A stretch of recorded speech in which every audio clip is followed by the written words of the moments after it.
Commandant, ce que vous dites. On voit le fantôme. Mais Oui, Lucia Ferretti, oui. sur la question de la charte, on voulait pas nécessairement l'évoquer, mais puisqu'elle l'a été, il faut quand même voir que depuis que le projet a été déposé, il y a des gens qui ont absolument un intérêt politique à ce que ça dérape. Oui.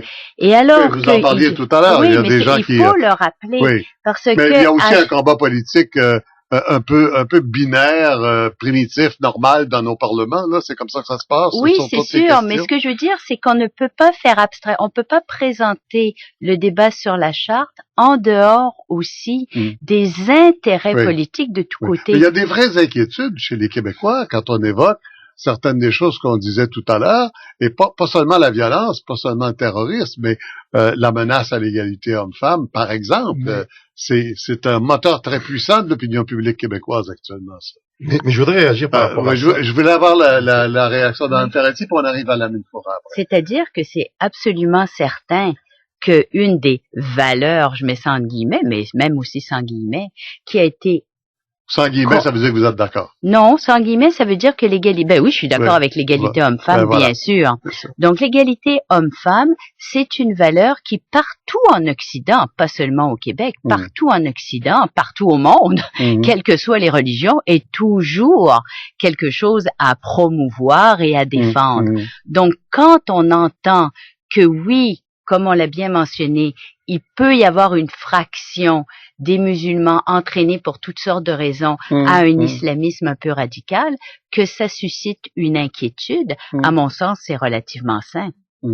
Oui, à la Mine-Foura. Bon, première réaction, bon, je comprends qu'on peut pas couvrir tout dans un article, mais il faut mentionner que cet imam qui a été expulsé en France a été expulsé de certaines mosquées conservatrices à Montréal. Oui, la rue Jean Talon, entre autres. Ouais, exactement. Oui. Donc, il a été expulsé suite à une certaine pression dans la communauté parce que son discours, et ça démontre que les gens, ils peuvent fréquenter une mosquée, mais ils sont pas d'accord avec l'imam. Il n'y a pas de clergé en islam. Donc, les gens sont là. À la limite, ils peuvent respecter, ils peuvent changer de mosquée. Ça, c'est une autre affaire. Ouais. C'est une des choses difficiles à comprendre pour nous.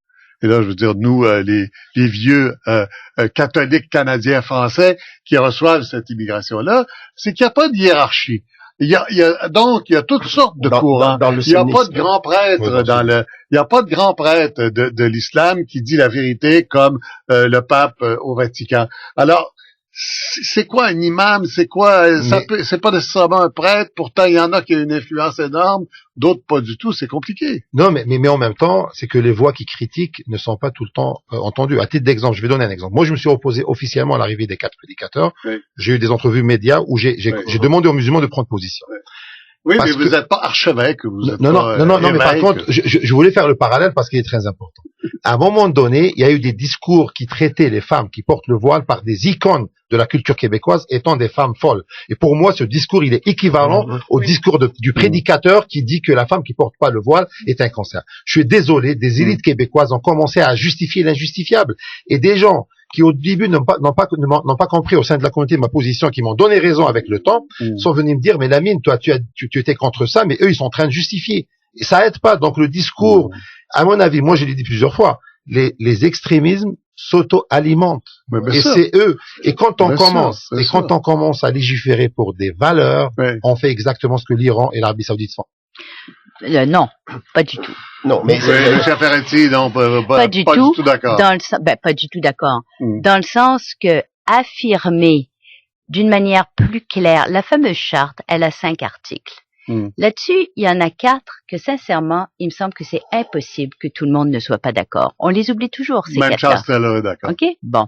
Et le 5e, celui qui fait toute la discussion, qui est d'enlever le voile 8 heures par jour, indépendamment de quelle que soit l'opinion personnelle qu'on peut avoir sur cet article-là, on vient de dire qu'il y a énormément de gens qui, au fond, considérant les choses, j'ai un bon emploi, j'ai une sécurité d'emploi, j'ai une hypothèque à payer et je ne suis pas une bombe ambulante, l'aurait enlevé d'une manière extrêmement simple s'il n'y avait pas eu depuis le début des gens pour dire non, il n'en est pas question, vous pouvez rester tel que vous êtes, c'est épouvantable.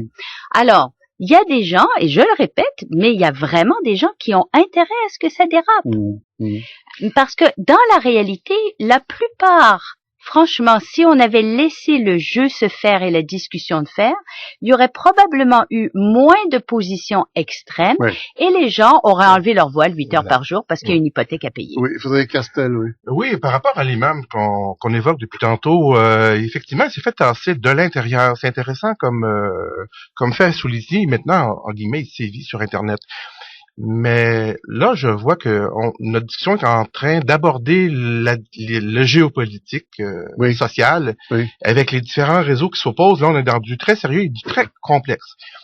Il y a une rumeur qui vient avec les Jeannettes, avec tout ça, que certaines femmes prennent l'avant en scène dans les médias, sont téléguidées, poussées par des religieux. Mais prenons l'exemple de l'imam en question, El Haïti. Justement, son site, il s'oppose toutes les femmes qui seraient éventuellement islamistes, et ainsi de suite. Il y a quelques noms qu'on pourrait évoquer comme ça que je ne ferai pas. Cet imam-là les condamne vertement. Est-ce que je peux dire il les déteste? En tout cas, il les condamne vertement. Il dit que ce sont une mauvaise musulmane, ton hijab est trop joli. Il barbouille le visage de ces femmes-là. Bon, alors, quand d'accord. on dit que celui-là téléguide des femmes, c'est un non-sens. Oui. C'est le contraire. Oui. Il milite Oui. pour l'inverse de cela. Je voudrais qu'on conclue parce que il nous reste une minute. Samir Aoun, une des peurs qu'on a ici, c'est on entend parler de l'islam politique. Puis il y a eu cette tentative de tribunal en Ontario, le rapport de Marion Boyd, et il y a une activité qui a littéralement défait les printemps arabes, particulièrement en Égypte, mais il paraît que ça va pas beaucoup mieux ailleurs. Alors, qu'est-ce qu'il faut savoir de l'islam politique en même pas une minute? Le consensus québécois, la foi a toutes les garanties, la loi religieuse n'a pas de place. Simplement ça. Ce qui arrive dans le printemps arabe montre qu'il y a des populations en grand nombre qui ont fait chuter l'islamisme politique du régime égyptien qui a été élu. Et si jamais c'était un coup d'État le 30 janvier, c'est un coup d'État aussi juin. Si c'était une révolution avant, c'est une révolution après. Donc l'islamisme politique est en crise et ces radicaux qui passent ne sont pas nourris des meilleures académies, des meilleurs centres d'études islamiques. Ils sont en marge des grandes autorités, qu'ils soient à l'Azhar On a le droit d'être optimiste. la mosquée. Oui, mais on observe, on a le droit d'avoir peur, mais je crois confronter la modernité, et ça c'est une bataille perdante. Merci Sami Aoun. J'aime ça, confronter la modernité, c'est une bataille perdante. Sami Aoun, Lamine Fora, Lucia Ferretti, Frédéric Castel, Natacha Elissi et Fabrice de Pierrebourg tout à l'heure. Merci infiniment à tout le monde. Merci à vous.